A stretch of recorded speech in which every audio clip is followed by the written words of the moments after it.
So during the second multidisciplinary evaluation team meeting, the team will determine whether or not a child qualifies under one of the 13 eligibility categories for special education. Those categories are contained under that IDEA or special education law. Now, the special education categories are different than what you might get out there from a clinical psychologist or even a medical doctor. And I want to go through some of the more common ones. So let's say we have a child with ADHD and that's impacting their educational performance. Well, the IDEA or special education law doesn't have ADHD under its qualifying categories. In this case, ADHD, which is a medical condition, would fall under the category of other health impairment or OHI. Other health impairment is one of the more common eligibility categories because it covers any medical condition that could impact a child's performance in school. OHI covers ADHD, it covers things like diabetes, it covers things like Tourette's, it covers a variety of conditions, epilepsy, any medical condition that impacts how a child learns or their ability to access the curriculum. So other health impairment is a very common one, and it's a very broad one because if a child qualifies under this category, OHI, the school can provide any and all services deemed necessary in any area, reading, writing, math, organization, whatever. So OHI is a very important one. Remember, there isn't ADHD under the special education law. It falls under other health impairment, and this is all contained in those procedural safeguards. The next very common one is specific learning disability. Now, I've seen schools numerous times tell families, we don't evaluate for dyslexia. A family will go in and say, look, I think my child might have dyslexia, and a school will say, well, we don't do those evaluations because we don't evaluate for dyslexia. This is actually just a semantic game at that point, because what they're really saying is under the federal law, under special education law, an individual with dyslexia actually qualifies under a category called specific learning disability, SLD. And then there's three categories for reading. There is basic reading, which is like decoding or identifying sight words, reading fluency, which is how fast we read, of course, and reading comprehension, which is what we take away after we've read. So they say we don't evaluate for dyslexia, and what they really mean is we just don't call it that. We call it a specific learning disability in these areas.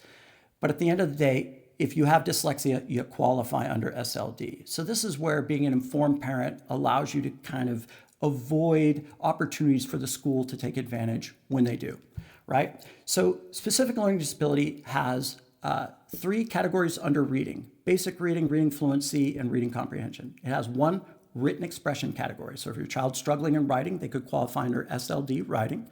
And they have two math categories. They have math calculation, which is more typical mathematical operations. And then they have math problem solving, which is more like story problems and quantitative concepts. So the first two categories are other health impairment, OHI, specific learning disability with subcategories in reading, writing, and mathematics. The next very common one is speech or language impairment. So if your child's having any difficulties with any aspect of expressive language, whether it's articulation or word finding, or receptive language, they're having a hard time with multi-step instructions, they may qualify under the speech or language impairment category, SLI. A speech pathologist has to evaluate for qualification in this area. And in fact, you can qualify in speech all alone. So if you're concerned about your child's speech, get on it, request an evaluation, have a speech pathologist do an evaluation, and start providing services through an IEP. The next common category, and it's increasing every day, is autism. Now, the interesting part about the autism category under special education is it's different than the clinical category of autism spectrum disorder. Under IDEA, special ed law, it's just called autism. The requirements under it actually are less stringent than they are clinically. So if your child is diagnosed with autism outside of school, they absolutely should qualify inside of school. The qualification criteria for autism in the school district are as follows. A child has to exhibit repetitive thought patterns. They may exhibit repetitive or stereotyped movements. So we're going to have some of those repetitive thinking patterns. We get stuck on ideas. We have maybe some narrowed areas of interest that we like to hyper-focus on or really, really enjoy. We may exhibit some repetitive movements, some of the more classic ones, and they don't have to be these, or maybe things like rocking or intermittent hand flapping and those types of things. So we have repetitive thought patterns, repetitive behaviors.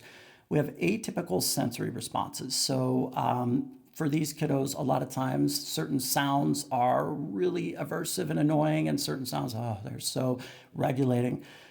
Certain textures are super annoying, get it off me, and certain textures, certain foods might be super annoying, and I'm not eating those, and other foods I crave and desire constantly. Certain movements might be very regulating, and certain movements might be very dysregulating. So what we see are sensory atypicalities, or sensory really overexcitability. So these kiddos are generally sensory overstimulated in a typical education environment.